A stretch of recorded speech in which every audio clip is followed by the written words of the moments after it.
going to show you another attack from the front headlock, one of my favorite guillotines to get from the Russian front headlock. So I get Donnie in that Russian front headlock, I'm squeezing my elbows together, and for whatever reason, he has a really solid base, so maybe if I try to shoot that anaconda, it's not going to work.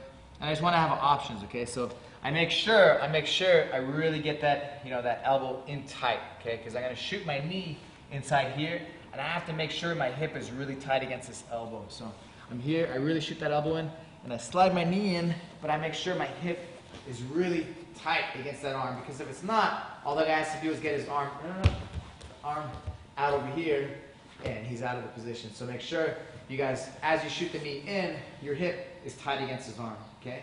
From here, I have the angle, I get the leg on his back, and I arch my back to finish it, okay? Let me do it from the other side.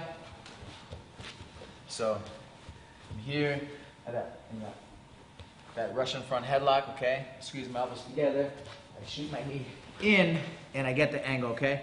As I'm here, the arm that's around the neck, I make sure that elbow goes down to my hip, okay? So I'm here, I lock my hands up, that elbow goes down to my hip, and I arch my back, okay? And like I said, before you fall into it, or as you're falling into it, you have to make sure that your hip is tight against that arm, okay? So I do that Russian front headlock, I make sure I slide that in tight, and I really push it in, like so, okay? Or else the guy can get his arm out and end up on top, like in a half guard position.